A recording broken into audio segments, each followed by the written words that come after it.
meeting to mute yourself unless you are recognized to speak. Please note that the committee meetings of the RTD Board of Directors will be held remotely via Zoom and will be audio and video recorded. The meeting recordings, along with the unofficial minutes of the meetings, will be posted as soon as practical on the board's website. During today's meeting, we're providing Communication Access Real-Time Translation, also known as CART. Anyone who would like to access this service should send an email to the RTD board office at rtd.boardoffice@rtd-denver.com. And a link will be provided. Additionally, the CART transcript can be automatically translated into Spanish for anyone who would like access to a live transcript of this meeting in Spanish. A live stream of this meeting is also available via RTD's YouTube page. I would now like to call the roll of the committee members. First Vice Chair O'Keefe. Present. Second Vice Chair Whitmore. Present. Secretary Nicholson. I'm here. Treasurer Banker. I'm here also. And I am present as well. So all 5 members are here. So for the record, I also see Director Pagliari present, Director Catlin present, and I believe that is the only other directors I see present. Perfect. So for the record, Director Pagliari and Director Catlin, thank you for joining us. I'd like to open public comment to anyone who would like to address the committee regarding any topic listed in the published meeting agenda for the current and a meeting immediately preceding month. If you wish to speak and have not already done so, please either raise your virtual hand or press star 9 on your phone. During this time, the committee will not offer any direct comments or responses. However, if you'd like to be contacted regarding your public comment, please email the RTD board office at rtd.boardoffice@rtd-denver.com. Staff will unmute you when it is your turn to speak. If you're dialed in, press star 6 to toggle your mute settings. Please bear in mind that by participating in this process, you're being recorded. If you do not wish to be recorded, your comments will need to be added via writing. Comments can be submitted to the board office at the following email addresses: rtd.boardoffice@rt-denver.com. Speakers should begin their remarks by stating their names, and each speaker will have 3 minutes to speak. With that being said, are there any speakers who have their hands up, Mr. Kroll? Chair Bouquet, at this time, I am not seeing that anyone present from the public has raised their hand in desire of providing public comment. Are there any emailed comments received for today's meeting? There were no emailed comments specific to topics on this morning's agenda. However, as I communicated to you all via email last week, I failed to mention during the Operations Safety and Security Committee meeting that you all received public comment by way of former Director Jamie Lewis, who forwarded an email from someone who had reached out to him regarding access on demand and some of the proposed and ongoing changes to that program. So that email has been forwarded to you all, but since I mentioned I would ensure that email was shared at this meeting, I wanted to make sure I did that for the record, and that email came from Brenda Mosby. Excellent. With that being the only participation then, and seeing no hands raised, I will now close public comment at this period. Excellent. Okay, before we approve the January board meeting agenda, I would like to note that staff will make one correction to the 2025 committee appointments. First Vice Chair O'Keefe was listed as an appointed member for the Performance Committee, when in reality that is actually Secretary Nicholson should be listed in that spot. So after this meeting, board office staff will republish the executive committee agenda with that change and make that correct for the board meeting. Secondly, at the request of Performance Committee Chair Guzman, the board office will add any proposed amendments that were submitted by 5 p.m. yesterday for the 2025 Performance Assessment Framework for the GM CEO. This item is listed as the 2025 GM CEO short-term goals in our packets.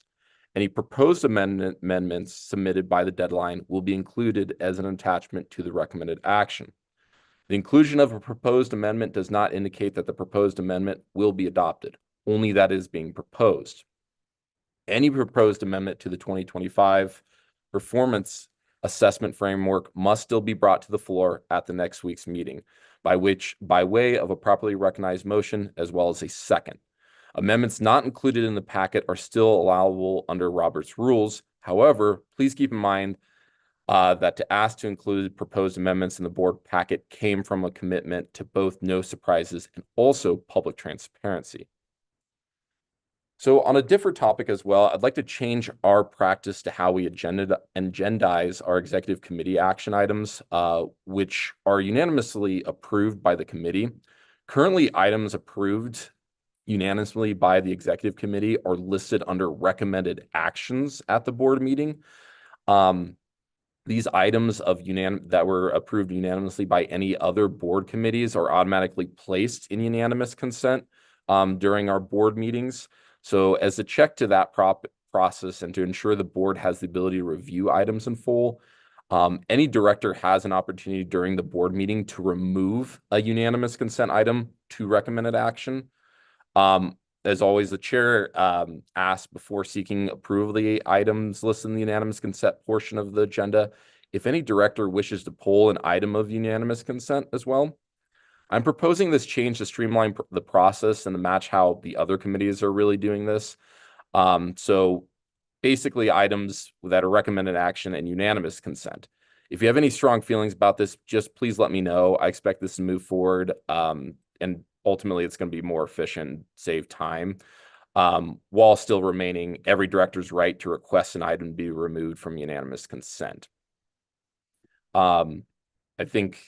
I think we're good going forward unless there's any conversation with that, directors. Basically, it's going to streamline the process and kind of follow what the other committees ultimately will go forward with. So, yes, Director Nicholson. Just for my own clarity. So what would happen basically now is anything that comes out of any of the standing committees, or really any committee that forwards something to executive committee for inclusion in the agenda, those items, after we've approved the agenda, those items would go on to the draft agenda in unanimous consent, and then at the board meeting could be pulled from unanimous consent. Yes, Mr. Kroll, did you want to add anything?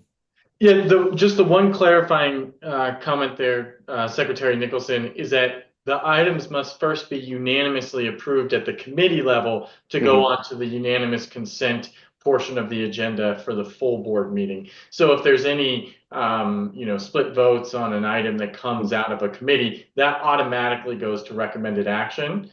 What the change director or Chair Bouquet is proposing today is to afford that same opportunity to items that come out of the executive committee that are unanimously approved. Currently, those items are by default placed under recommended action. And in December, there were 4 items that came through the executive committee at its November executive committee meeting.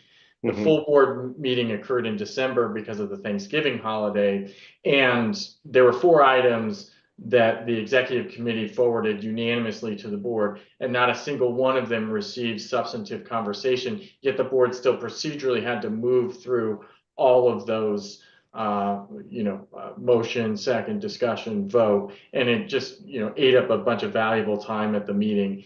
What Chair Bouquet is proposing here, it would allow those items to go onto the consent agenda, and then of course if anyone had any concerns, they could easily ask to pull them off. And the practice of the chair has been consistently to say, hey, before we approve the consent agenda, does anyone want an item or items removed? If now, just raise your hand and we take it off and it's no big deal.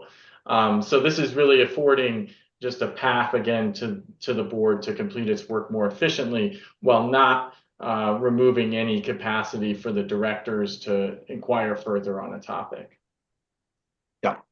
Yeah, that makes complete sense to me. Perfect. Treasurer Banker. I would be open to seeing how this works, but the way it's been described to me, so here's what I'm thinking, and add more information to what I'm thinking. All the major issues that we're going to be voting on throughout the year are going to operations or finance committee. So the committee just, talks about the issue, comes up with a proposal, wants to put it on the board agenda. Okay, so these major issues, it could be extremely significant stuff. I mean, that's why we have committees, right? We're going to be taking some big issues, talking about it, trying to find solutions. So then it automatically would get put onto the consent agenda for the entire board. See, that sort of worries me because I think debate is good. And especially when the public is there listening and watching. And, I have seen some of the meetings where, no one really says too much and you vote and it's all, yes, it passes. And I guess I'm not used to that. I'm used to, some vigorous debate. And yes, it may take some time, but that's what we signed up for. And I think a good debate is healthy. And so I'd be willing to try it for maybe a month. But as it evolves, I may have second thoughts about it. So just want to put my 2 cents in. No, I appreciate that, Treasurer Banker. I just wanted to clarify as well that, as Mr. Kroll mentioned, any item that falls into unanimous consent can be pulled from unanimous consent during the board meeting so we can ultimately have a discussion. It happens very often that we have items that are pulled that are going to be, more of more debatable items or items that we might want to discuss. So even though ultimately it'll be seen as unanimous consent, we will have the opportunity, or a director has the opportunity to say, I would like to pull it, move it to recommended actions, and then we could ultimately discuss it. Again, the process that's getting proposed is we're just kind of following what the other committees are kind of doing. And again, it's kind of to streamline the efficiency of it. But I do appreciate the comments, and luckily there are mechanisms in place for us.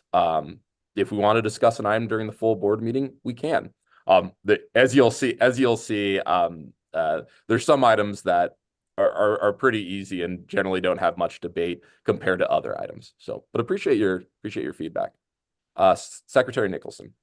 I was just going to say, we also have the ability to pull items in executive committee. If we're like, hey, this is almost certainly going to, or we think this should be discussed, we can just get ahead of the game and be like, okay, we're moving that. Or we, if we got a flag from one of the non-committee members, so, who would have voted no, we can take care of it here. So and save it's funny like 30 seconds in the executive committee meeting. Funny you mentioned that, Secretary Nicholson, because I think that's what we're going to be talking a little bit about. Yeah, Treasurer Banker. Okay, so it might even be possible that everything that we would debate on a regular board meeting would be on consent agenda? So for the unanimous consent agenda? Yeah. So the entire meeting might just be one unanimous consent agenda. Unless something was pulled. Mr. Kroll, do you want to jump in on this? I mean, Treasurer Banker, your observation is theoretically correct, but in practice, that's never been the case. And in fact, large items such as the budget are frequently pulled in advance from the consent agenda prior to it going forward to the board. So yes, theoretically, the board could end up in a situation where all the items before it for approval are under consent, but in practice, the board has never gone through a meeting with only consent agenda items since I've started here that were of significant importance. But don't you think perhaps maybe it's the executive committee's role where, as things are coming to be put onto the agenda, maybe we could recommend what should be under consent and what would be under normal, let's debate the issue. I hesitate putting all of these things under a consent agenda. It just doesn't, that's my thoughts, so leave it there. No, appreciate it, Treasurer Banker. And you're actually about ready to see something get moved based on my next action that I'm going to go forward. But Second Vice Chair Whitmore. just anecdotally, 6 years and 1 month on the board, don't ever recall a meeting where we had that type of agenda, and certainly more often than not, things are moved into debate. So I don't see that happening often, and if it does happen, it's really easy decisions. And as you've learned, we don't have a plethora of those. We have a lot of difficult ones. So I think history would say, yeah, we'll have plenty of debate. Perfect. And speaking of taking items off unanimous consent, given that we are likely to see proposed amendments on the 2025 GM CEO short-term goals item, I'd like to see if there would be any objection from the executive committee in moving that item from unanimous consent to recommended action. Are there any members who would be against that? Perfect. And so, Treasurer Banker, this is an exact example of what we could do. You know, we had a lot of debate and discussion potentially with the 2025 short-term goals. And even though it passed through performance with unanimous consent, we're now moving forward and we'll have it for recommended action and talk on Tuesday. I'd also like to state for the state of the record, Director Larson, I do see, has joined us. First Vice Chair O'Keefe. Mr. Chairman, are we going to discuss that today? Is that the process for this? Or are we're not pulling it off and we're not moving that forward without some discussion today, right? So we potentially could. We ultimately are going to be recommending for it, and so there will be some time to discuss it as well. So once we get to it.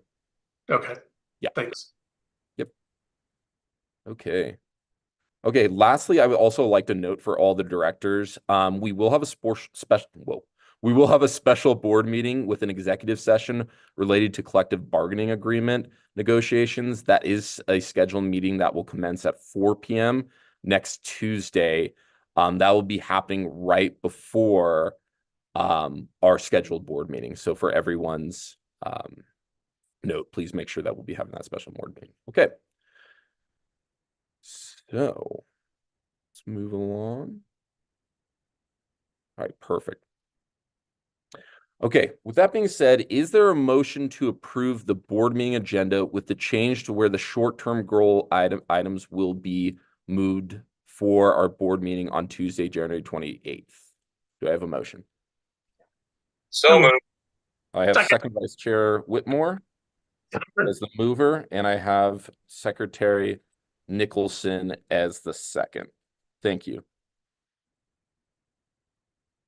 Is there any further?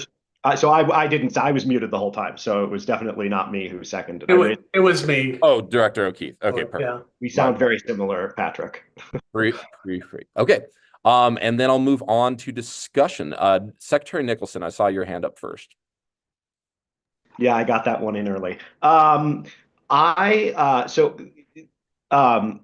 recognize, I'll first off say that we're using a probably slightly different process here around committee amendments in advance and all of that than I think I've seen before from the board. And I first want to say I thank you to Mr. Kroll for facilitating that process. But also, I think it's actually a really solid process for us to use, because this is something where we know as public officials that these amendments were coming. We talked about the thing.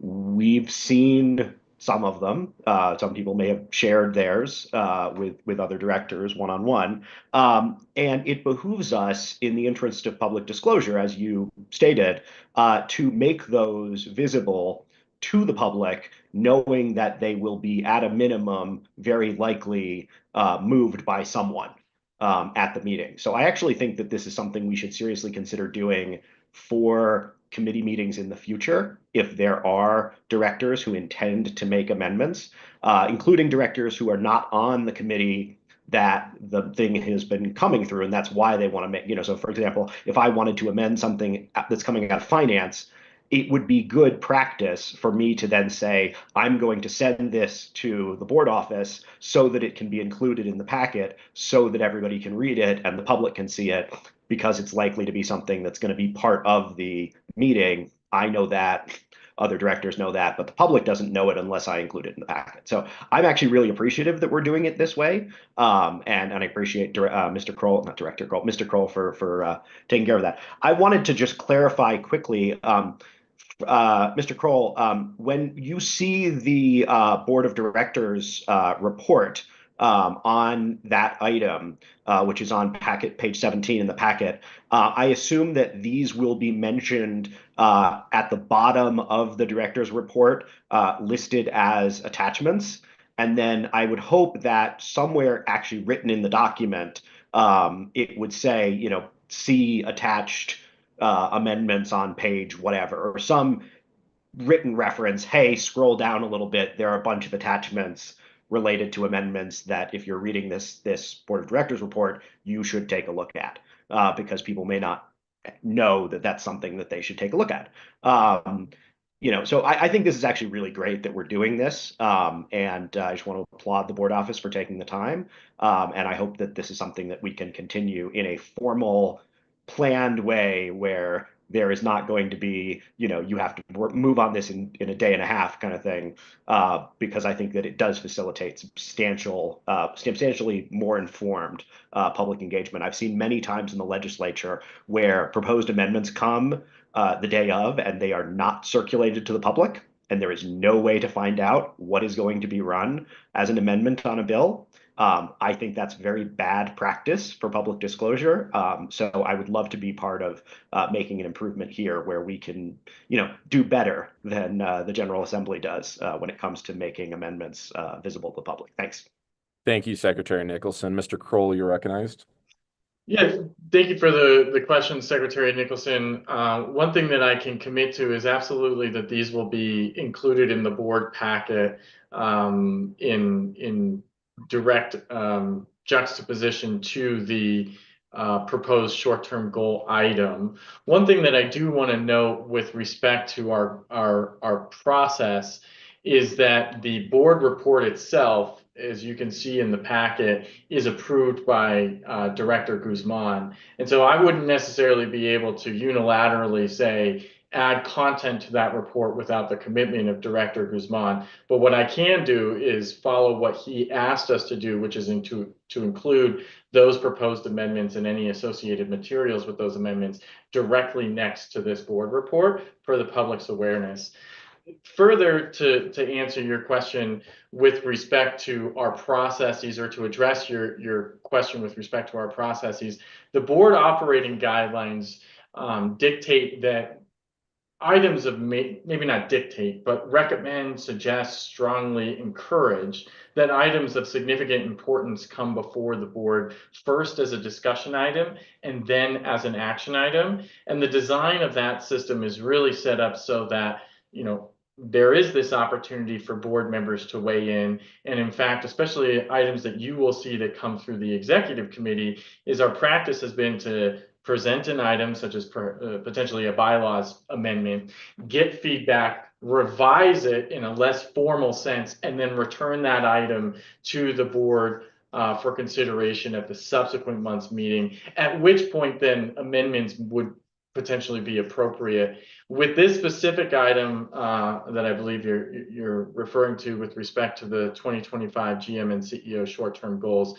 you know, the board has had a number of discussions on those items within the confines of executive session, and due to timing constraints, I think the challenge that everyone faces is that there wasn't that time to bring the item first as a discussion and then as a subsequent action item. So it's a bit wonky in that sense. However, the thing I'll perhaps end on here is to state that it has been our practice, separate and aside from this instance, to receive amendments in advance and distribute those to the board. I would absolutely love to have items come in as soon as possible for distribution. In the past, We have seen items come from the floor that have been challenging to address. We've seen items come several hours before a board meeting. If I get them in advance, I do my best to distribute them, but I'm not necessarily always sitting around waiting for those items to come in and get them out the door.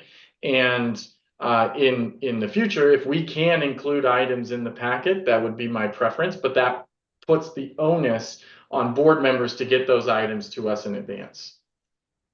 Perfect. Thank you very much, Mr. Kroll. Yes, I highly recommend. I've witnessed amendments get thrown on the floor, and sometimes it's a little tough to write something up right on the floor compared to having something actually ready to go. So thank you. First Vice Chair O'Keefe, you're recognized. Thank you, Mr. Chairman. So just some of this is a little philosophical, but it is a general commentary about the process of policy actions and how it is considered and moved on to the board. So bear with me.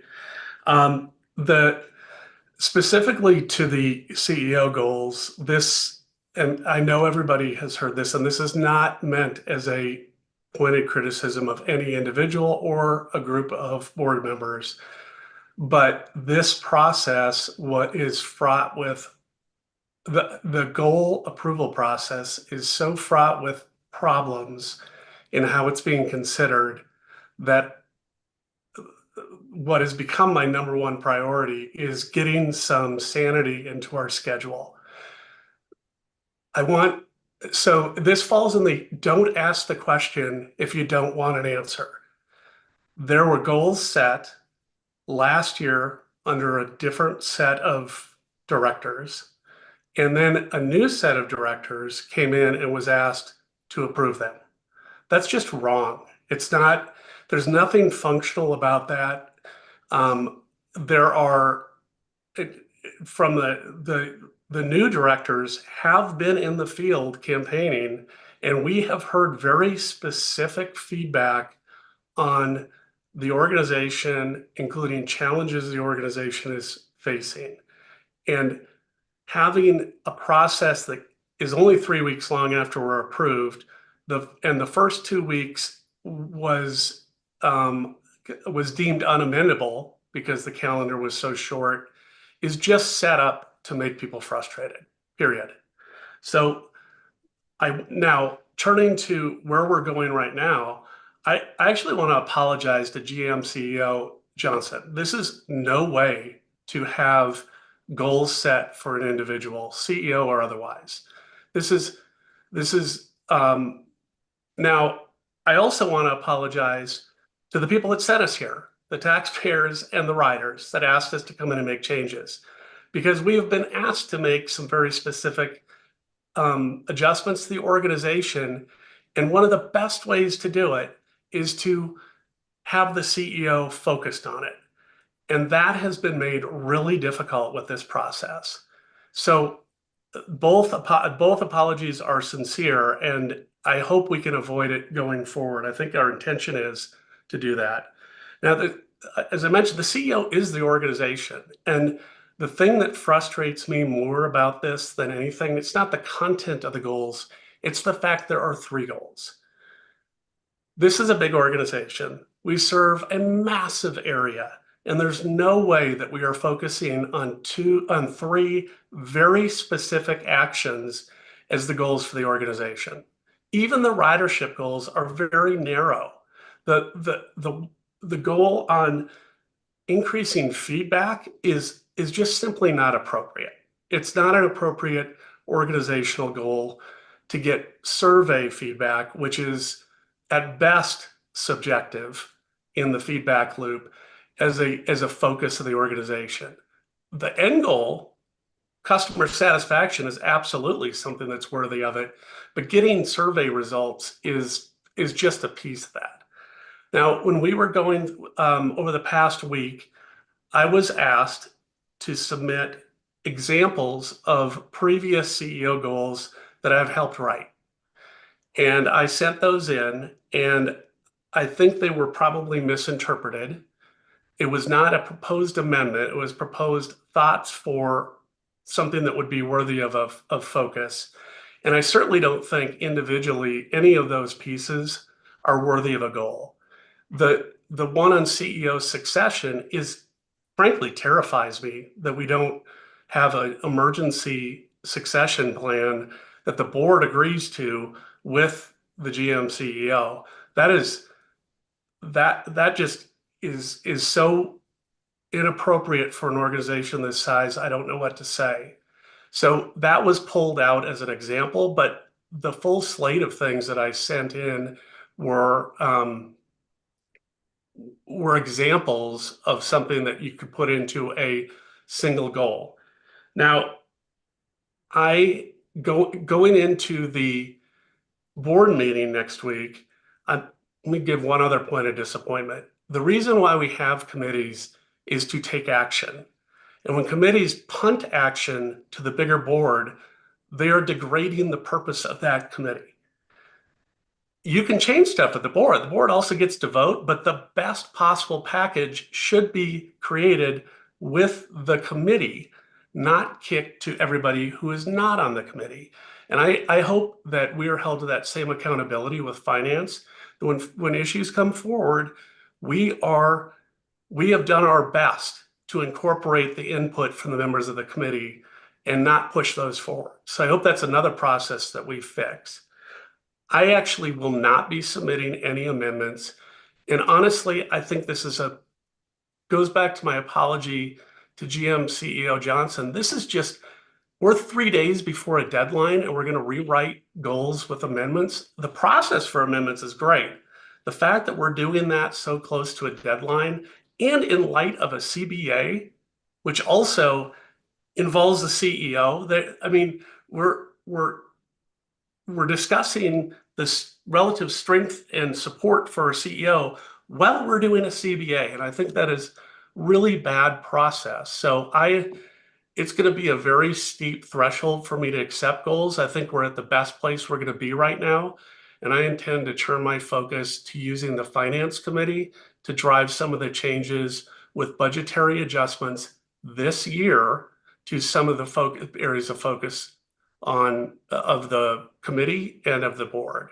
So thank you for that, for bearing with me on a relatively long rant, but this is not something that I would have expected to come in and face, and it's confounding to about everybody that I've talked to. Thank you. Thank you, First Vice Chair O'Keefe. Before I recognize the other executive committee members, I do want to just make some statements to what First Vice Chair O'Keefe said. First off, as a school teacher, one of our core principles that we teach our students is ultimately ownership.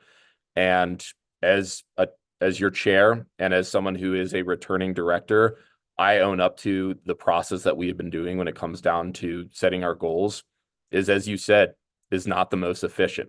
It is not the most efficient for us to ultimately be trying to add amendments when these goals have been set as it is. It is not efficient for us not have mechanisms in place where, the board of directors we're putting last minute items to this when it comes down to these goals being set.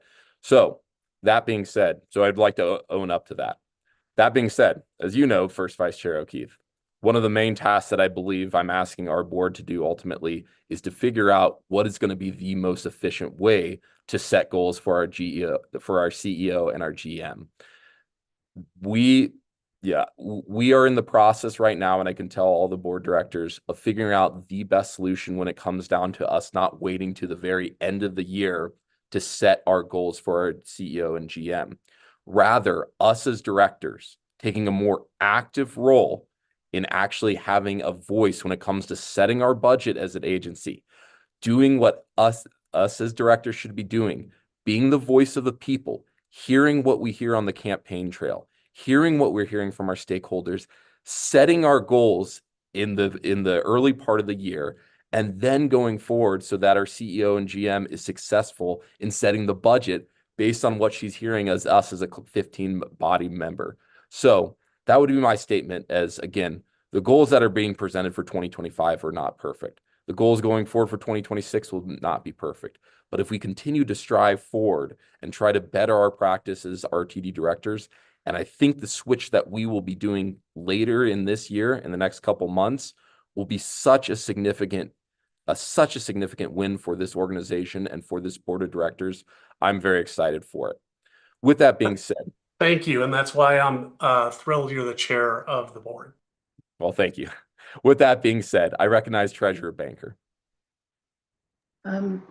Thank you, both Chair Bouquet and Vice Chair O'Keefe. I agree with just about everything you've said. We have been thrown into this situation, and this is what we're facing right now. And I'm glad you brought up the campaign and what we've been hearing, and what's been in the press and all that. It is what it is right now, and this is what we're faced with. And I do think it's important for us to proceed. We'll go through the amendments. We'll have a good discussion at the board meeting, which I think is healthy. We also have to let folks like the state legislature to know that we are concerned about some of these issues, and we're going to go forward. To not have a vibrant discussion over these things, I think would be a mistake. And I think it would be interpreted by many outside folks as, more of the same, nothing new here. So anyway, my question basically, or maybe you can just clarify, I don't know how many amendments have come in. I've not seen them. Maybe they were sent to us, maybe they weren't. I don't know. Probably were, and it got lost in my email. But Chair Bouquet, can you tell us then how many would be included to our board packet? Have you received them? Are there going to be several? Yeah, I might turn over to Mr. Kroll on this. I just want to clarify and give some context for it. Originally, when this was discussed, when it came to the amendment process, the folks who were actually getting the amendments were Ms. Johnson, Ms. Snyder, and Mr. Kroll. I have had a couple forward to me. I'm not sure if that's all of them. So maybe a better resource might be Mr. Kroll, and then I'll come and jump in. Okay. Mr. Kroll, can you give us an idea of what has come in and what the language might look like? I have a theory though, real quick, because it looks like are you guys seeing they all just froze? Or am I I'm frozen? just seeing Mr. Kroll as having frozen. If I were to give, I think our staff just lost internet. I can clarify on this one because I spoke with Mr. Kroll about this topic like an hour ago. There are 3 amendments. So I believe there are 2 from Director Larson and 1 from myself is what has come in, unless Director Larson has submitted a different number of amendments than I was expecting him to submit. So yeah. Okay, so then how will it appear on our agenda? It'll be in the board packet. So Clear. from I need to wait. I think they just all lost internet at Blake Street, if I were to give a guess, because we just lost Miss Johnson, we just lost Miss Snyder, and we also lost Mr. Kroll. So yeah, to answer the question, it is looking like 3 amendments so far. One point of caution I would say, and I talked with some folks who do want to add amendments, if we're getting past that point, to be frank, it's just we're going to get lost in a dialogue that ultimately is not going to be helpful or efficient, in my opinion. I'm going to wait for them to come back to clarify when it comes to the question of if it officially be added to the packet or not. So if you're okay, Treasurer Banker, could we come back to your question while we wait for them to hop online? Unless they're hopping on right now. Can we make a bunch of motions right now? Oh. What a idea. privilege. Yeah. So, Mr. Kroll, if I were to guess, my investigation, did you all just lose some internet at Blake Street? Yeah, and I've joined on my personal phone here. Okay. It's the only device not connected to the internet. I would suggest perhaps that the committee stand in a brief recess. I don't know if anyone else from Blake has made it back. You're the only one so far, Mr. Kroll. And probably because I'm not on our network. Yeah, if you're not opposed to it, I would just recommend maybe a 5-10 minute recess here for us to investigate and see what we can do to get back online. Yep. Yeah, that Seems works. like a total system failure here at Blake, which is very, very rare to occur. That's That's okay. not good. We may clearly need backup internet Yeah. services at Blake. So yeah, So no, if the committee is comfortable, I say we reconvene at 12:02 mhm. to see if our Okay. members are back. Okay, so let's take a 5-minute break and we'll see if we get everyone back. We'll be Okay, back great. at 12:02. Okay, Sounds good. we'll see what we can do here. Okay.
All right, we are at 12:02. I do see members starting to pop on though. I'll give it another minute to see if we can get our staff back on.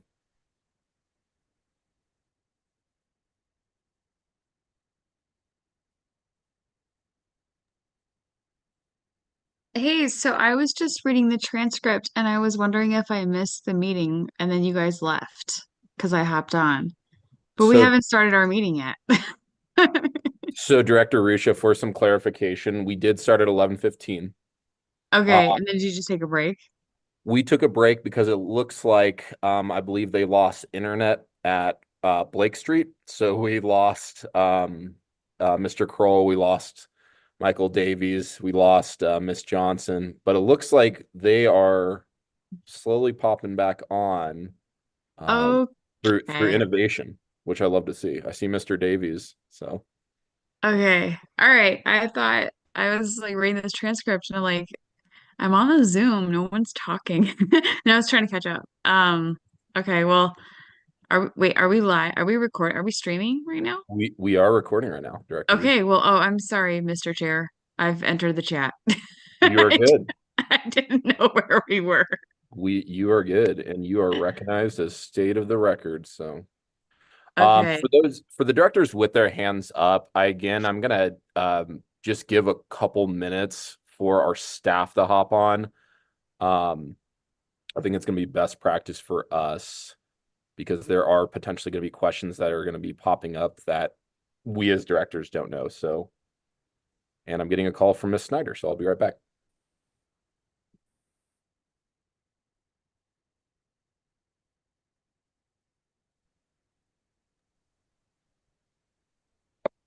Do we get to talk when the teacher's out of the room? Joanne, we made a bunch of motions as soon as staff left. Yep. Yeah. Chris meticulously wrote them down. Yes, I as the secretary, that is my responsibility. Mm. Just So to be clear, when the They were all coach, unanimous. They were all yes, unanimous. they're we've all unanimous. agreed Okay.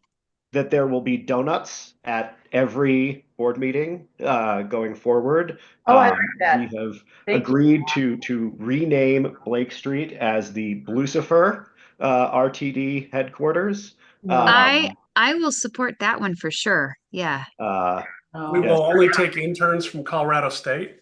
All right. Oh my. So directors and those who are virtually assembled. So Oh, the just got off teacher's the. back. Yes. So I did hear your comments as well. So let me say this. So first We off, are kidding about that for the record. well, you I are on wasn't kidding about Lucifer, but we're Yes. gonna pay attention and behave. Well, I'd so like Sorry, the Mr. donuts. Chair. let me Sorry, go ahead. remind Yeah. none of you have been recognized. All right. Let me remind you all that one, this is a recording. Two, we are streaming on YouTube. So anything you do say is public record. So I would just be conscious of that. I just got off the phone with Miss Snyder. It looks like they do need another 5 minutes to figure out their internet. So I'm going to extend our break for until 12:10 to wait for the staff members to come back. As a reminder, as I just said, we are being recorded. We are being streamed via YouTube. So anything you do say in break will be on recording. So be conscious of that. And I will see you guys back. I'll see you back here at 12:10. And if we're not ready then, we're gonna find a solution. All right. See you all at 12:10.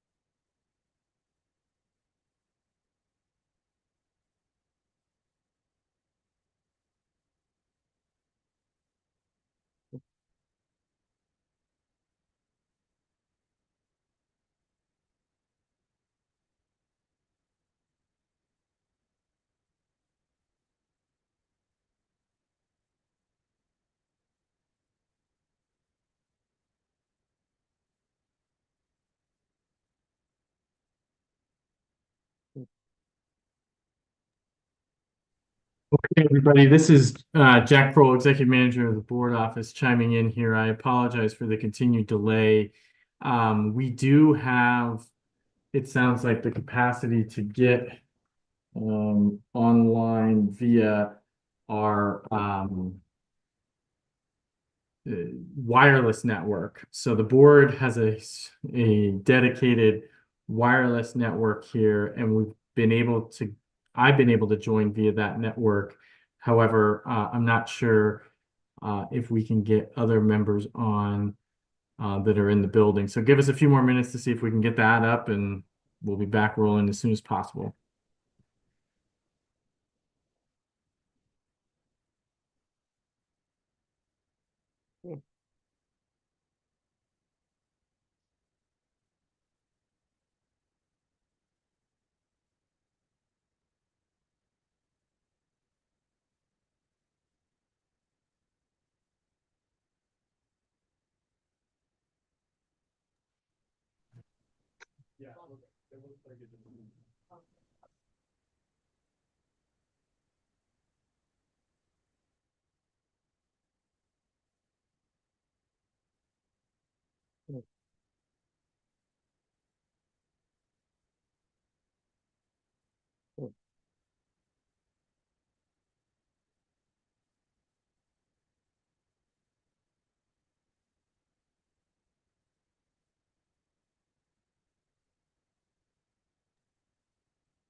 Jack, are we taking a recess? Yeah, I heard Director Bouquet chime in about 3 or 4 minutes ago that we're taking a recess. So, Okay. We gave it till 12:10. oh, Thank okay, you. great. Thank you. Thanks.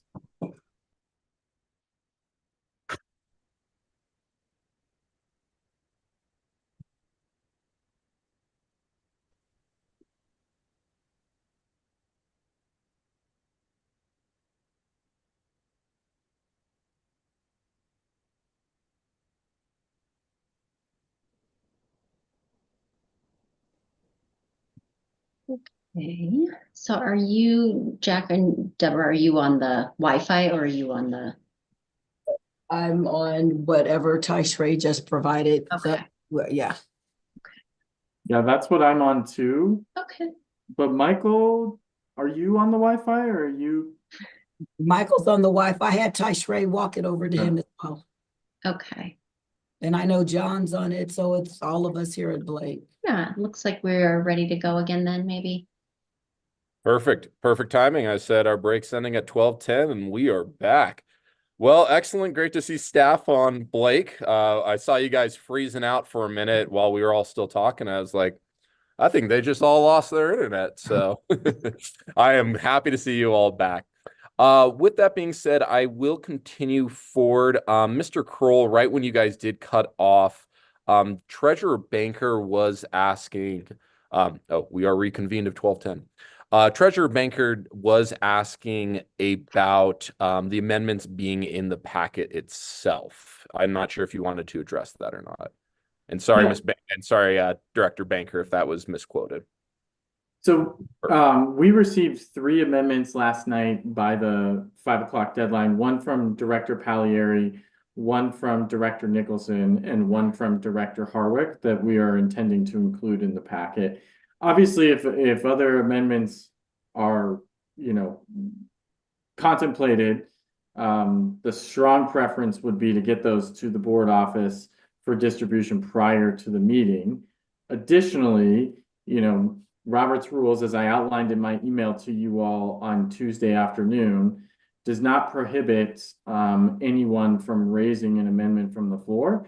But, again, getting back to the intent of this exercise was to ensure public transparency as well as no surprises and kind of continue the board's commitment there to its operating guidelines.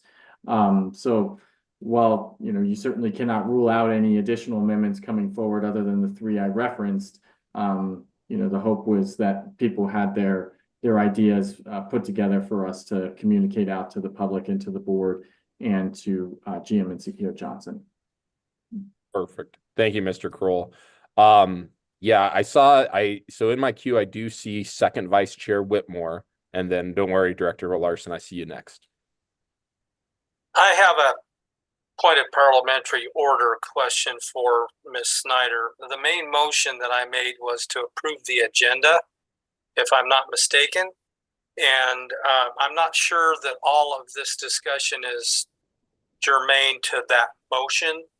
So I think it would be appropriate that we go ahead and finish our work on the main motion. And I assume that all of the other input would be appropriate in other matters. I don't want to squelch the input from 3 other people in queue and all the other that may have items. So I'd like to, Mr. Chair, ask Ms. Snyder if that is correct, and if so, could we move forward with the motion as moved? Yeah, thank you, Snyder. Director Whitmore. Mr. Chair, I would concur with that. I think we're getting a little far afield from the main motion, but certainly we can take up this conversation in other matters. Thank you. Excellent. So with that being said, I believe comments then I will probably save for other matters in that regards with the hands that are being raised. I have a few. Director Larson. Yeah, I just want to say I sent in 2 amendments yesterday by the time limit, and I'm concerned that I sent them to Gooseman, Snyder, Johnson, and Kroll, and I'm concerned that I guess you didn't get them. I'm not sure what went wrong. But anyways, that's all I had to say. No, I apologize. I see those here. I have them. They will be included. Perfect. Director Rushin, Secretary Nicholson, I think I'm going to move us on going forward. And if you could save your comments for other matters, that would be excellent. I have a comment on the main motion, actually. On the main motion? Okay, Yeah. you're recognized on the main motion. Thank you. Well, I would just very quickly like to say that I actually do think this discussion is relevant to the main motion because it's about the process that led to the main motion. I'm fine with moving it to other matters and dealing with this, but just for as a point of clarification, I would make the argument that it's absolutely germane. But regardless, and I do have other comments around. Anyway, I'll let you go on to take care of this. Okay, perfect. Thank you, Secretary Nicholson. So with that being said, we do have a motion, which was Director Whitmore's the mover and Director Keith as the second. And with the plenty of discussion has been put into this, are there any no votes on this action? Seeing none, I see 5 in favor. I see 5 aye votes, 0 no votes, and no abstention. So this will pass. Perfect. All right. So there are 2 discussion items on today's agenda. The first item is the monthly government relations report. And I'm going to turn over to Mr. Davies, our government relations officer, to present this. Mr. Davies, you're recognized. Thank you, Chair and members of the committee. Michael Davies, Government Relations Officer. A brief government relations report for you all. Starting at the federal level, really the focus has been on confirming President Trump's nominees to run the Department of Transportation. There was action taken prior to the holidays on December 21st. Congress approved and the president signed a continuing resolution to keep funding going for transportation programs that are administered through the Department of Transportation. That continuing resolution goes through March 14th.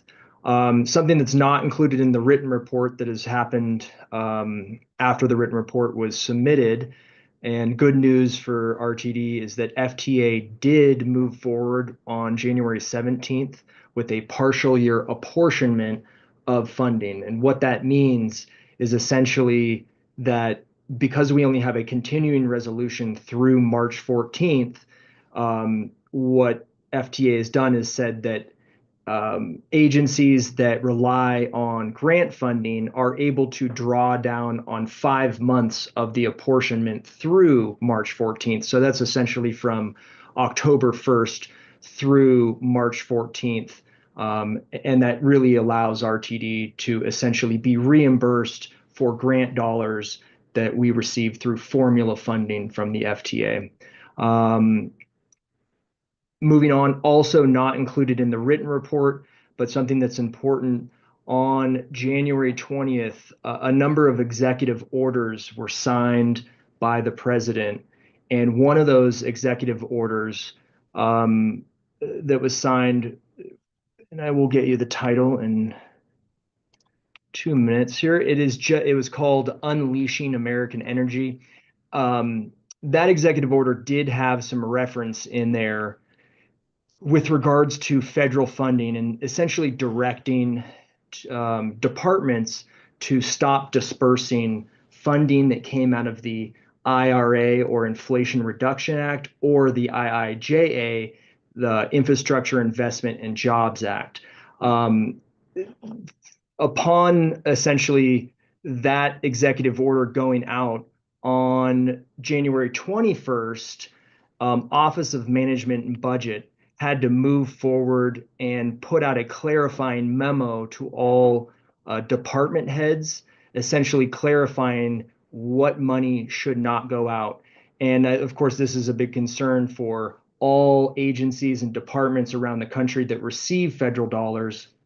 What the clarifying memo stated was that it is really only applicable to a specific section of dollars that go out of the IIJA, and that is with regards to clean vehicle programs. So think, the charging programs that go out to states to put in charging infrastructure for electric vehicles, things that are associated with that. And the memo really clarifies that that is the intent of money that is not to be dispersed and really needs to go through a review process at the Office of Management and Budget. So therefore, my long-winded way of saying that it is not expected to impact, say, formula dollars that RTD relies on through the Federal Transit Administration. Of course, we will continue to watch for impacts on that, but I think the clarifying memo out of the Office of Management and Budget should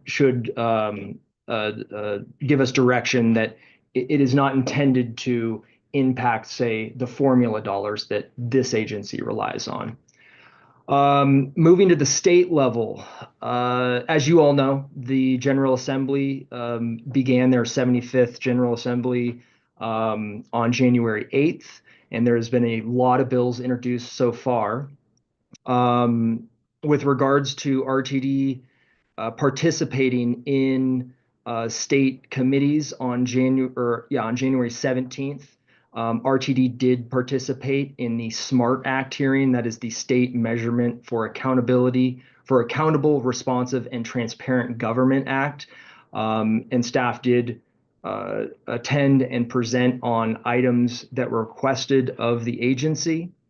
And then lastly, 2 notes that were not included in the written report, but I want to make sure that the board is aware of.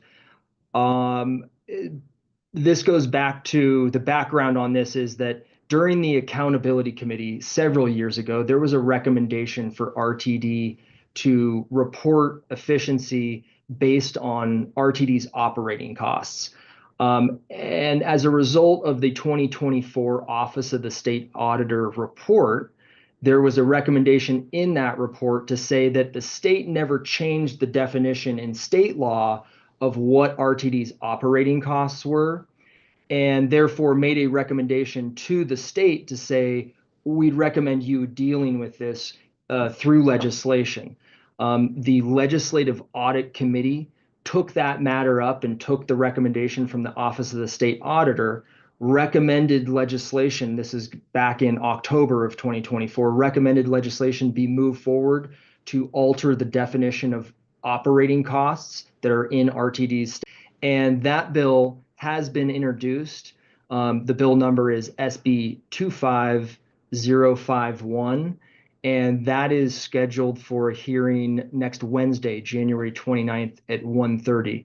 Of course, previously RTD, working with the Office of the State Auditor, agreed with the recommendation of the Audit Office, and it really does, in practical terms, align the definition of operating costs in state statute with how RTD reports operating costs to the federal government under federal law, that of course is reported to the National Transit Database. So this is really aligning state definition with the federal definition of operating costs, and allows us to move forward with the recommendation of how we report our operating costs and efficiency measures that rely on operating costs. So that bill is moving forward next week in the Senate Transportation and Energy Committee.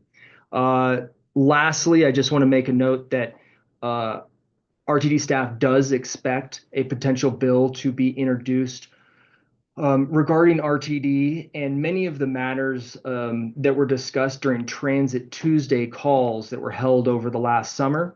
RTD staff has not seen bill language on that and does not have a firm date of when that would be introduced, but want to make sure that the board knows that there has been speculation that a bill will be coming, and of course we will disseminate any language we get from bill sponsors to the board, and look forward to working with the board to contemplate what is in that bill.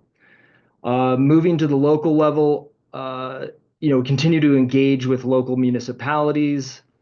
On January 21st, GM and CEO Johnson presented before the Land Use, Transportation, and Infrastructure Committee with the City and County of Denver. RTD regularly reports to the Land Use or to the LUTI Committee, or Land Use and Transportation Infrastructure Committee, on a regular basis from time to time. And that is really our partnership with municipalities, that we're happy to go and join local municipalities in any capacity that they would like, to really pass on information and take questions from our municipal partners. So this is just one example of us being a good partner to our municipal partners. And then not included in the written report, but important for you all to know, is that currently we have staff out in the city of Aurora meeting with Aurora officials currently, and we do that on a regular coordination meeting with City of Aurora staff. And again, that is a meeting that takes place every few months, and really meant to just make sure that we're all on the same page and hearing any concerns they have and providing answers to any questions they have. So with that, that concludes my report, and happy to answer any questions. Excellent. Thank you very much, Mr. Davies. Secretary Nicholson, you're recognized. Thank you. Just quickly, can you talk a little bit about the relationship that RTD has with the sponsors of the RTD legislation that is in the works? Have we been working with them fairly collaboratively on that over the last couple of months? Has that been the goal? Like, tell me a little bit about how you're feeling about that relationship. Mr. Davies. Yeah, thank you, Director Nicholson, for the question. Of course, I think we have a great relationship with our bill sponsors. Have worked with both. My understanding is that Senator Winter and Representative Froelich are likely to be the bill sponsors of pending legislation that might be introduced. With both of those, they chair the Senate Transportation Committee and the House Transportation Committee. We've worked very collaboratively with them for years, and have a great relationship, and look forward to continuing collaborative work. Awesome. That's great to hear. Sorry, my apologies. I should wait. I just wanted to say that's really great to hear, and I appreciate that RTD has been working really well with the legislators and facilitating that process. So thank you. Thank you both. Any other questions for Mr. Davies before we move on to our next item? Excellent. Seeing none. Again, thank you, Mr. Davies, for your continued work and representing the agency. Greatly appreciated. Okay, moving on. Our second item is for the Executive Committee work plan, and I'm going to give this over to Executive Manager, Mr. Kroll. Thank you, Chair Bouquet. As introduced, Jack Kroll, Executive Manager of the Board Office. I'm not, again, going to spend too much time recounting the process for how we got here with the work plan, as that was done thoroughly last week with respect to the Operations, Safety, and Security Committee, as well as the Finance and Planning Committee. I do want to make note of a couple items, though, that appear on the work plan due to a change in the board's bylaws from last fall.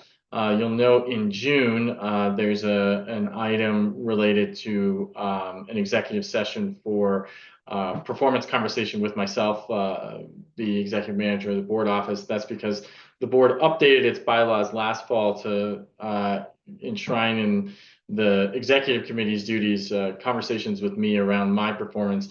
You know, while the board's primary employee and arguably the much more significant employee in the dynamic is the GM and CEO, but I just want to make sure that you all recognize there's a responsibility here on my end as well for that performance conversation. And then the second item, again, due to the change in the board's bylaws, is I've added a discussion item in April with respect to the board's office's budget. I think it's important that the executive committee have some further insights into that budget. Otherwise, there's you know, kind of the standard fare here on this work plan. This is a space for you all to discuss and offer items for consideration. I know Director O'Keefe and I briefly exchanged some thoughts on an idea he had yesterday. So I want to encourage that this is a good time and space for you all to share some further input on what you might like to see on this work plan for the year.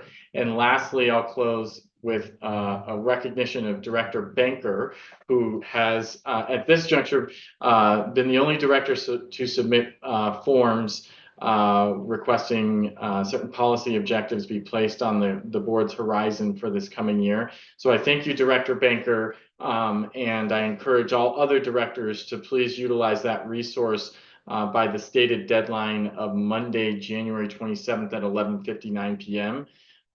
As you all can see, and I think even those folks who are new to the board's time is by far its most valuable resource and its most valuable commodity, and how you choose to use it makes a big impact on what you can and cannot get done over the course of the next few months. So with that, I'm happy to yield the floor, take any questions, and I'll certainly be taking any notes with respect to objectives that you all may have for the work plan for the executive committee. Secretary Nicholson. Yeah, so I really appreciate this, and the agenda, sorry, the work plan looks great. I want to speak to a project that I've been discussing with General Counsel Snyder that I actually think would fit well into this work plan for probably March or April at the earliest, and that is around you know, board communications and open meetings. Right now, there is not any tool by which we can have a discussion with multiple board members other than digitally, I should say, other than getting on a Zoom together. We are not allowed to email with two other board members at the same time, or text with multiple board members at the same time. I believe that there are technological solutions to this problem. I believe that if we can have a video conversation where we can have multiple directors on at the same time and have an open meeting and have an open communication, then we can almost certainly do that with things like a chat room or some other text-based tool that we're all familiar with using in order to facilitate more open, flexible communication while also complying with open meetings. And I think that that is something that the board should, or the executive committee, excuse me, should very seriously pursue this year as an item to figure out what tools we can use to facilitate that open communication while complying with COML.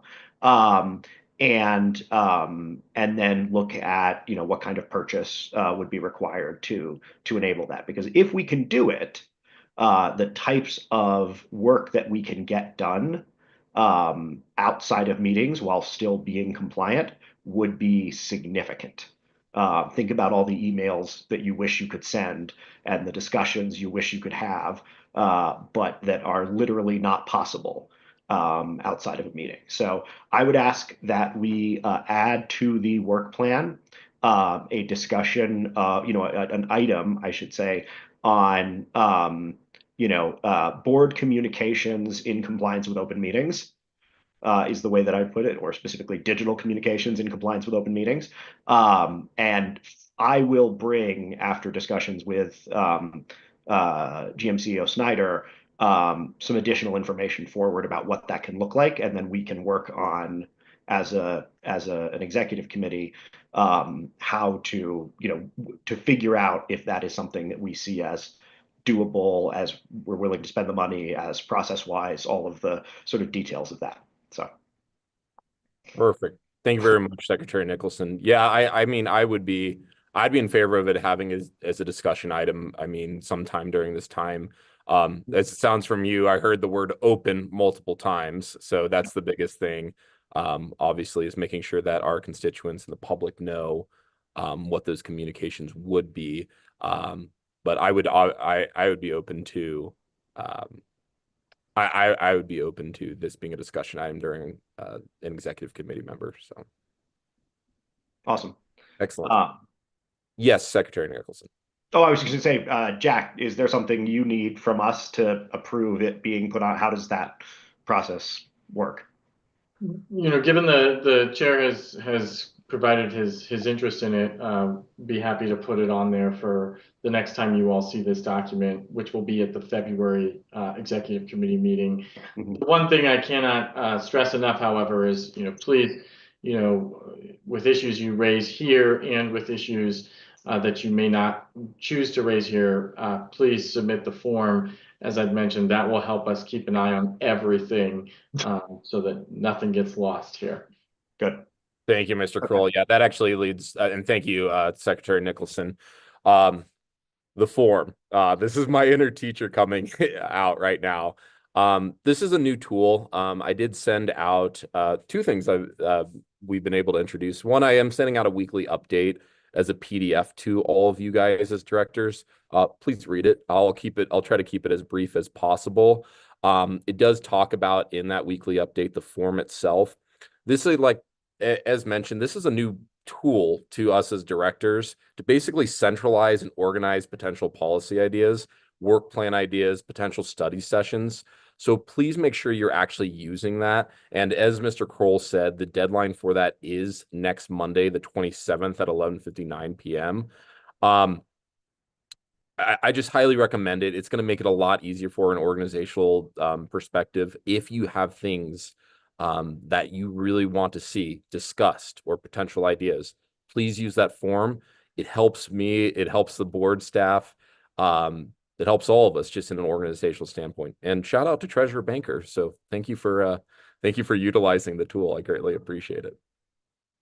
And that goes for my executive committee members as well. If there are things you want to see during the executive committee, as Mr. Kroll just said to Secretary Nicholson will be sure to submit a form, and we'll have the conversation in regards to the matter that he brought up. So, Director Ruscia.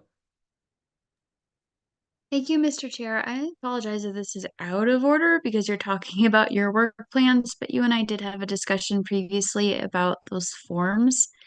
And I don't know if that's something that you could address now or if I bring it up in other matters, just since they're coming to you and the other chairs might have a little bit of a bottleneck before our February 1 retreat. Sure. I'm going to move it to other matters. All right. Thank you, sir. Which we're coming up on, so luckily. With that being said, is there any other discussion for us or for Mr. Kroll as executive committee members in regards to the work plan? Perfect. All right, seeing none, so we're going to move on to the other matters. I do want to forewarn everyone, I do have to teach the future of America in about 30 minutes. So if we could keep our other matters to that 30-minute time frame, that would be excellent. And since Director Ruscia, I just saw you. Would you like to start us off? Thank you, sir. I have a couple of things. Would you just let me know if you want me to do one at a time or just get the three ones out quick? Let's do the 3 ones out quick. All right, thank you, sir. So, first, just basic what I just said. We have the form, that's going to you. I'm still not able to access it, and I heard a couple of other members were not able to, even when they were logged into their system. So that might be an IT issue. Maybe the board office can help us with that. Um, but I just wanted to flag that for chairs of committees, if we receive the forms like on the 28th, that only gives us a couple of days before the retreat. So I was just asking if we can get them as they come in. And then we can just set our own time aside to just filter for what's for us. And then we are more prepared and can meet our expectations of getting these work plans done and having a good breakout in that retreat. You and I talked about that last week, and I was hoping it would be okay if you, I don't know if you had an answer for for today. I didn't mean to put you on the spot. No, you're good. So to address the first question, when it comes to accessibility, one, I did mention that during the weekly update I sent out yesterday. Please make sure we are talking to board staff or communicating with them so that you guys do have access to that, to the accessibility standpoint. I know we did talk about you guys as chairs seeing the forms in real time. I'm gonna have to get back to you on that. In all honesty, I have to think a little bit about that. In regards, again, this is a pilot program. We're trying to figure out the best possible way to go forward. Once everything is collected, my plan was to send it out to you guys as chairs. And I know your question is in regards to getting it in real time. I need a little bit more time to consider that. I lean towards, in full transparency, Director Rusha, of making it equitable to all of you guys and actually sending it out on the 28th instead of sending it in real time, because I just think that's going to be the more efficient process, to be honest with you. Okay, well, it is your decision.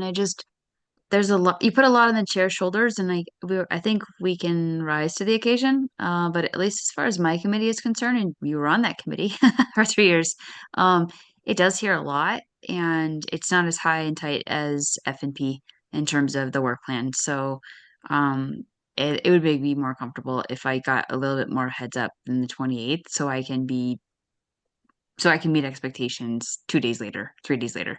And then I did reach out to the board office regarding the IT issue, so maybe that's something Mr. Kroll can help me with today, before I spoke with you. And then just moving on, I just wanted to say, I just want to make a note about like our script and actually just our pilot that we have for CART. So actually it was 1 year ago, this month, that we were piloting CART. And I made a note then that CART should be easy to access. So is that something that, maybe we can work with the board office on, or whomever controls what our web pages look like? Because if you do need CART or Spanish language translation as a constituent, you really have to know where to go. And you kind of have to listen to a meeting and then like get the instruction. Does that make sense? Like it's not readily available on our website or in our packets. So right now I'm the only person I know heavily using it because of a hearing impairment, but that's just something that we're not sharing with people. So I feel like a pilot's really a pilot if we market it. So I just wanted to bring that up because we are 1 year post pilot. And Thanks. that's maybe something you guys could take up in the next month. And then just thirdly, Yeah. oh yes, sorry, sir. No, go for it. What's your third point? Thank you. And then just thirdly, moving on, I do have an amendment that I spoke with Performance Chair Guzman about. And I was just working in collaboration with our GM CEO on the language. And so he did give me an extension, and then this meeting started. So it's coming to Mr. Kroll in about 30 seconds. And I hope that it can be included in the packet. I was, again, meeting expectations of a deadline, but also meeting our board operating guidelines and collaborating and conferring with staff before I submitted something to the board to look at or to be published. So I just wanted to put that on the record, and I hope that can be accepted. Thank you, sir, and that's all I had. Thank you very much, Director Rusha. So in regards, I'm going to work backwards. So obviously, if it isn't in the packet, you have every right, as you're aware, to bring it to the floor as an amendment. So just want to throw that one out there. Mr. Kroll, did you want to respond to the first or the second point that Director Rusha in regards to the cart? Yeah, so we received some initial feedback from the executive committee when we began the pilot process last year. And then we reported back to the executive committee in November, I believe, with the results of the pilot process. And at that point, it was determined by the executive committee to continue cart services indefinitely for the board's meetings. We do communicate at the bottom of every board agenda. There is information on who to contact for accessibility services. We do, after receiving feedback from the executive committee last year, we did update the board's website to put that information front and center as well. So we continue to look to find ways to share out this information as widely as possible. You know, as I reported back in November to the board, we have not received many inquiries for cart services in real time. So at the beginning of every board committee meeting and at the beginning of every board meeting, contained within the chair's script is instructions on who to contact to receive cart services. And we have not received any substantive amount of inquiries in that regard. However, we're going to continue the practice of providing the service because, as Director Rusha mentioned, it is a very valuable service, and we know that it has been utilized by a number of directors, even if it isn't being particularly taken advantage of by members of the public. Thank you very much, Mr. Kroll, for the comments. All right, moving on. I do see. Sorry, I'm sorry, Mr. Chair. You have not been recognized yet, Director. Sorry. Appreciate it. So I'm gonna move on to Treasurer Banker, and then we're gonna move forward as she is a committee member, and we'll come back potentially Director Rusha. Okay.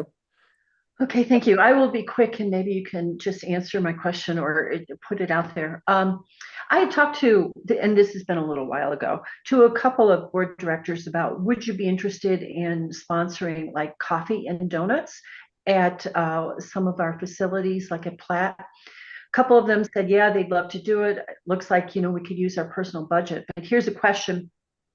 We can certainly invite the entire board, which of course we would do. But would that be something that maybe the executive committee would want to take the lead on? Or should it just be an informal thing where we say whoever wants to come can come? We just want to get a chance to meet some of our employees and say hi. And we wouldn't do this, of course, until after the union negotiations are done. So it's just an effort to show that, we're there, we want to listen, connect. So just a question as to procedure, I guess. What would you prefer? Yeah, I think so. Speaking as a chair personally, I think the directors that are interested, as long as we're communicating with our staff and working with board staff of how to collaborate with that, I give it to the autonomy of the directors who are interested. In all honesty, I think that, Treasurer Banker, if that's something that you and other directors want to push forward with, I want you guys to, lead the charge. Mr. Kroll, any comments on that? Yeah, I would just ask that if this is something that the executive committee or individual board members would like to do, that we afford an opportunity for the board office to collaborate further with the GM and CEO and other staff, because there already are a number of employee recognition events that occur throughout the year. As a bit of levity, you're always welcome to bring coffee and donuts to the board office staff. We would love to enjoy that with you. In fact, Director Chandler brought some wonderful pumpkin bread a couple weeks ago, and we were very delightful. But enough of the self-serving comments. I'm more than happy to collaborate, but would just ask that we afford some time to collaborate further with the GM and CEO and HR staff that do employee recognition events on the regular. Okay, and that'll probably be in a couple of weeks, but yes, I'm interested in trying to reach out. We've done this previously. And speaking of staff and reaching out, so the next thing is Mr. Chair, I had sent you an email about whether or not our management staff is going to be at the retreat. You said no, that it was mostly, and I understand, for all of us board members to get to know one another, which I think is extremely important. But then I would also ask then, how can we have some sort of event or maybe I'm not quite sure how to frame it, but I would love to have a one-on-one informal meeting with all of our managers at RTD, just so we can get to know them. And I feel it's really, I really want to get to know our staff and feel, that comfortable both ways, so that if they want to reach out and talk to me or any of the other board members, they feel that way. So I just want to put that out. Any ideas I'd be more than welcome. I just want to be able to have some access and get to know them, and not, everybody call you director so-and-so, but, get to know each other on a little bit more personal basis. Study sessions. I'm assuming there have been a few conversations about, wouldn't it be great if we had more study sessions?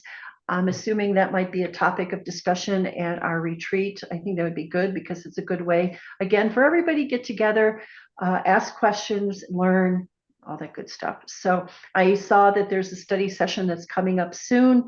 And I'm just thinking it'd be great. And it would also be great if we do have study sessions. I would encourage, if it's possible, to do it together on site instead of Zoom. And then my last, well, and this will come up, Jack, you had sent me something just a little while ago that I haven't had a chance to take a look at, but I would like to be able to take a look at the board procedures, shall we say, to meet and have conversations with some of our other staff. I really want to sit down with our CFO as soon as possible for at least a few hours, because my list of budget questions is getting longer and longer.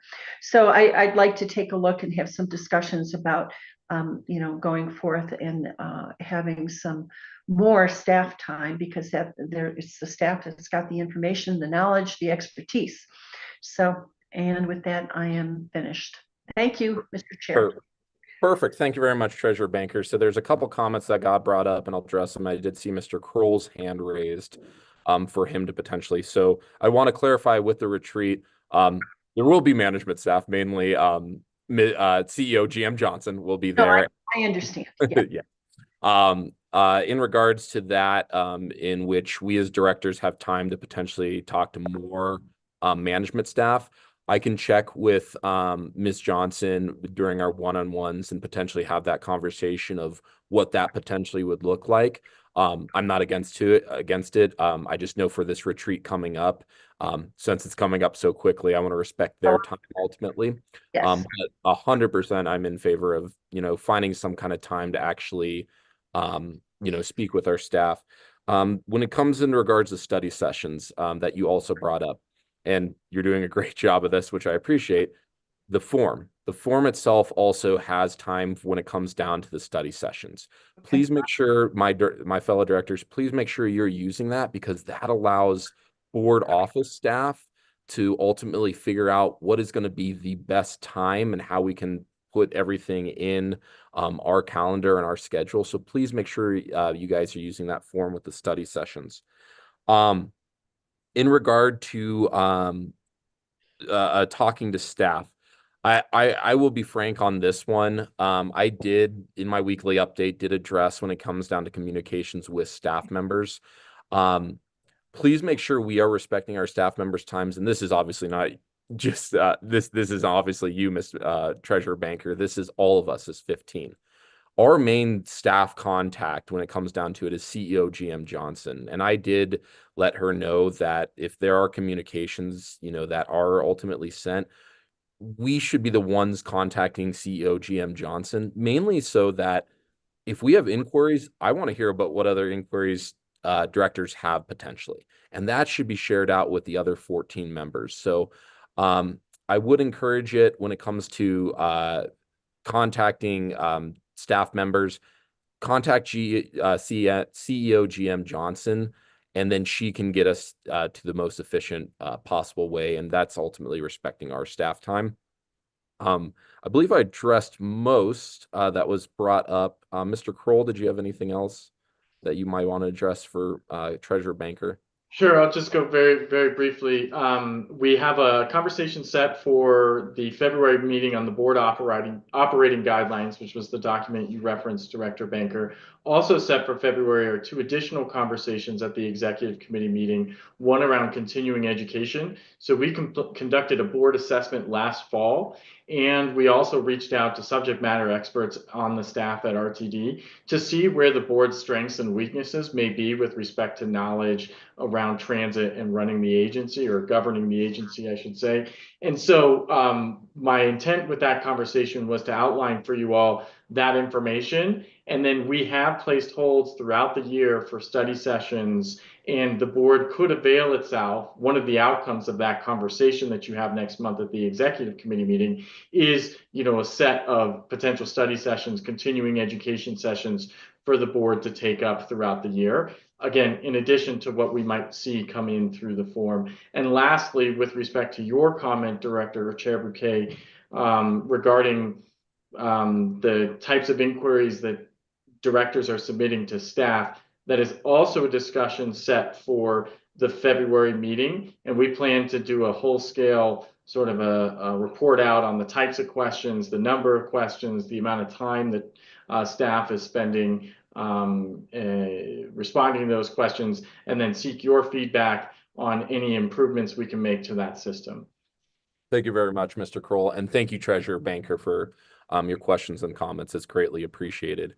I do see 2 hands. I would please advise if we can make comments as brief as possible, or I will have to, I potentially am going to have to give it to First Vice Chair O'Keefe. So, all right. I see Secretary Nicholson in my queue. Thank you. Yeah, I was originally first in queue. I accidentally lowered my hand very quickly, but I have been waiting for 20 minutes to speak in other matters. So I will make them as brief as I feel comfortable. I wanted to come back to what Director O'Keefe referenced. I think that we, as an executive committee, and as a board, need to have a very frank conversation in the months to come about both how we, not just what we do going forward, but how we got here. And I want to say that I don't believe that where we have gotten with this, and I'm just going to be really frank, I don't believe where we have gotten with this is the fault of almost anyone, specifically on the call right now. I believe that there is a process that was not in place previously, over the multitude of previous years that the board has been addressing this, and that lack of an ability to facilitate a really engaged dialogue, especially with new board members, is what led to this. I mean, these goals, I'm going to just be straight up. These goals finish in October 15th.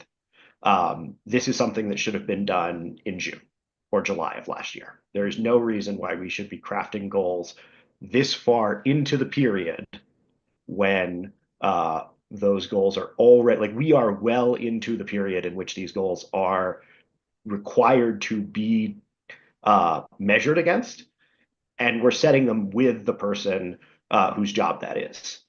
That's insane to me. And like I said, I do not fault the chair. I do not fault the GMCEO in this case. You both have worked extremely hard to accommodate the new board members in this process and to allow us to have an equal say in what we are doing. And I deeply appreciate both of you for the work that you have done. And I know that there has been pushback in that process, that there have been people who thought that we shouldn't make changes, that we should just pass these straight out. We should not include a broader discussion. And I really genuinely, on the part of everyone who has made this possible, deeply appreciate it.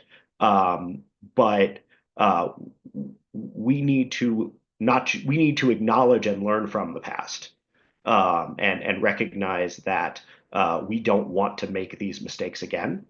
And we want to make sure that there is the time, because I expect that with this new board, there will be more need for discussion than there was previously. I've watched the board meetings in previous years. I expect there will be more conversations and more pushback and more adjustments. And so we need to be asking ourselves, how do we structure our agenda? How do we ask questions? How do we, frame this so that everyone feels included? Because the worst thing we could have happen is to put ourselves in a situation where a good crop of board members feel like they are getting railroaded, and where the public, as a result of that, feels like the change that they have voted for is not getting seriously considered, or that change is happening too quickly and we're not considering the people who have been here. So I am happy that we are dealing with this the way that we are. I want to caution us to make sure that we take into account the lessons we have learned from the last 3 weeks, and really take to heart what is going to be required to facilitate the kind of discussions where everybody's going to come away feeling like they are an equally valued member of this body. Thank you. Thank you very much, Secretary. Sorry if I did not point this out earlier. Director Guzman did join us a while back. I'm not sure if I put that in the record or not, but I wanted to put it there. In regards to your comments, again, as mentioned, greatly appreciated. I'll take ownership as a returning director when it comes down to lessons learned. And I think this process has been a great lesson for all of us. I think going, forward, I'm very optimistic, especially, to be frank and to be transparent, we are in the process of making this process better. And that's what I'm excited about. We're in the process of making sure there's more dedicated time for directors to ultimately have their say and see that in realistic goals and see it in our budget. So I am excited about that. All right. Thank you very much. Director Ruscia, you are recognized. Thank you, Mr. Chair, for your kind recognition. So going back to the previous, I was trying to raise a point of clarification or a question, which actually is proper for a member of the body, and the chair doesn't usually interrupt until the person can finish a sentence. I'd asked a direct question about my ability to submit an amendment in the packet, because I was following the directions of our chair of performance, but I could not meet expectations of a deadline and also speak with staff and get requisite information from staff. So I waited until my turn again. And I'm really familiar with Robert's rules, so I apologize if I offended you, sir. I was asking a clarifying question. Did you say, yes, it will be included in the packet, or if it's not included in the packet, you can bring your own copies? I was asking for your ruling on that as our chair, if that makes sense, because I did follow the rules given to me, the instructions given to me. That's what I was asking. That's it. Perfect. Thank you. And sorry, that might have been a miscommunication on my point. I'm sorry if anyone was disrespected. My apologies. So in regards to it being added to the packet, I actually might refer to Mr. Kroll and seeing if that is possible or not. And if not, I understand, I do want to respect staff's time. If it is a better process for it to be potentially printed, as Director Ruscia said, Given that the item was raised in this meeting and that there's some general public awareness around it at this juncture, I think it would be appropriate to include in the packet. So we would be happy to have that included. Excellent. Thank you very much, Mr. Kroll. Director Ruscia. Thank you. That's what I just needed to know, and I can hop off this meeting, and I'm going to send that email right now. Thank you, sirs. Perfect. Thank you, Director Ruscia. Are there any other comments or discussion in other matters at this time? Okay, seeing none, greatly appreciate everyone's patience with this. I know we had a technical issue in the middle, but we survived and we're adaptable, and that's the great thing about this board and this agency. There is resilience. All right, I will now entertain a motion to adjourn. So moved. I got Director Oki. The meeting is adjourned as of 1:02 p.m.